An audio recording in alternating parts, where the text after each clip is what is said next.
तो उनके जीवन में कष्ट क्यों आया? वो तो दिन रात नारायण नारायण नारायण नारायण बजते रहते, तो उनके जीवन में कष्ट आने का कौन सा कारण है? तो सूत जी महाराज ने कहा, शौनक आदि ऋषियों, आपके मन की जब लालसा को देखता हूं ना मैं कि आप भगवान के प्रति कितने सजग हैं, तो मेरा मन भी बड़ी कथा सुनाने का मन करता है। मेरा मन भी करता है कि आपको वो बात बताऊं जो भोलेनाथ ने पार्वती जी को बताई और ब्रह्मा जी ने नारद जी को बताई, नंदीश्वर ने सनकादिक ऋषियों को बताई और नैमिषारण्य क्षेत्र में सूत जी महाराज शौनक आदि ऋषियों को बता रहे हैं और शिव मंदिर भूदत करोने में बैठ करके हम सभी सुन रहे हैं। नारद जी ने बड़ी घोर तपस्या करी, घोर तपस्या करी, भगवान को प्रसन्न करने के लिए एक गुफा के अंदर बैठ के तपस्या करने लगे। इंद्र को ऐसा महसूस हुआ कि कहीं ऐसा ना हो ये नारद जी जो तपस्या कर रहे हैं कहीं मेरा इंद्रासन न छीन लें। कहते हैं ना कि ये सीट का ही तो लड़ाई है, जो कुछ लड़ाई है सीट की है। हमारे हरियाणा में भी सीट बदली गई है, अभी कुछ खट्टर साहब को हटा करके नायब सिंह सैनी को बैठा दिया है। ये सीट की तो लड़ाई है सब जगह। तो इंद्र को डर चढ़ गया कि कहीं ऐसा ना हो नारद जी तपस्या कर रहे हैं, कहीं मेरी सीट को ले लें। तो इंद्र ने अपने पास कामदेव को बुला लिया। कामदेव को आदेश दिया, जाओ नारद जी की तपस्या भंग करो। कामदेव चले गए, पांचों बाण धारण करके, पुष्पों के बाण है पांचों। नारद जी के ऊपर खूब प्रयास किया लेकिन कामदेव सफल नहीं हो पाए। आज नारद जी ने कामदेव को जीत लिया। नारद जी को घमंड हो गया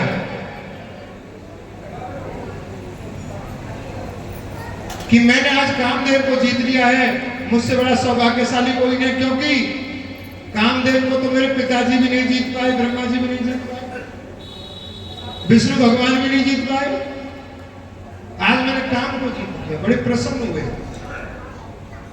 ब्रह्मा जी के पास आए, बोले पिताजी जो कार्य आप आज तक नहीं कर पाए वो मैंने कर दिया है। ब्रह्मा जी ने कहा कौन सा कार्य कर दिया भैया? बोले आप भी आज तक काम को नहीं जीत पाए और मैंने देखो कामदेव को जीत लिया। उसने आकर अपने पांचों बाण मेरे ऊपर चलाए लेकिन आज वो हार गया। ब्रह्मा जी को लगा कि नारद जी को तो घमंड हो गया। बोले ये बात किसी को मत कहना, मुझसे तो तुमने कह दी है, पर ये बात किसी को मत कहना। लेकिन आप जानते हो ना, जब किसी को घमंड हो जाता है तो वो ऊपर सिर करके चलता है, नीचे नहीं देखता है। नारद जी पहुंच गए अपने अंकल जी के पास। अंकल जी कौन है? अंकल जी कौन है? भोले बाबा। अंकल जी का नाता एक ऐसा नाता है, आप जो ताऊ लगते हो उनसे भी अंकल जी कह दो, ताई लगती हो उनसे आंटी कह दो, कोई अंकल लगते हो उनसे अंकल कह दो, आंटी कह दो। ये चाचा और ताऊ के नाते तो धीरे धीरे गायब होते जा रहे हैं, सब आंटी और अंकल पे आ गए। नारद जी भोले बाबा के पास पहुंच गए, प्रणाम किया भोलेनाथ को। भोलेनाथ ने कहा नारद जी कैसे आना हुआ? बोले भोलेनाथ, बोले बाबा आज तो मैंने काम को जीत लिया। भोले बाबा ने कहा काम को जीत लिया कैसे? बोले मैंने बहुत तपस्या करी, तपस्या करते समय कामदेव मेरे पास आया, उसने अपने पांचों बाण मुझ पर चलाए लेकिन मुझे हरा नहीं पाया। इधर भोलेनाथ बोले देखो नारद जी ये बात मुझसे तो तुमने कह दी लेकिन किसी और से मत कहना। और लेकिन नारद जी को तो सब्र ना हो ना। देखो बिना नारद जी की कथा के कोई भी कथा नहीं चलती है। भागवत जी जब प्रारंभ होती है तब भी नारद जी का नाम सबसे पहले आता है। जब वो गोलोक में जाते हैं और राधा रानी को कहते हैं कि आप सुखदेव जी का अवतरण कराइए, तभी दुनिया में भागवत का चलन हो पाएगा।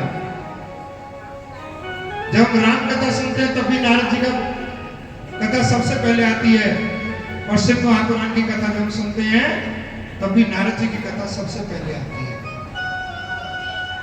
बोले शंकर भगवान की जय। अब विष्णु जी के पास पहुंच गए। विष्णु जी से बोले देखो प्रभु, मैंने काम को जीत लिया। भगवान विष्णु जी ने कहा काम को जीत लिया कैसे? अरे मैंने तपस्या करी और कामदेव मेरे पास आया, उसने 5 बाण मेरे ऊपर चलाए, लेकिन मुझे हरा नहीं पाया। मैंने काम को जीत लिया। विष्णु भगवान ने कहा इसको घमंड हो गया है, और जब अपने भक्त को घमंड हो जाता है तो विष्णु भगवान जी थोड़ा समझाते हैं, कोशिश करते हैं। इधर मां पार्वती जी ने भगवान भोलेनाथ से कहा प्रभु एक बात बताओ,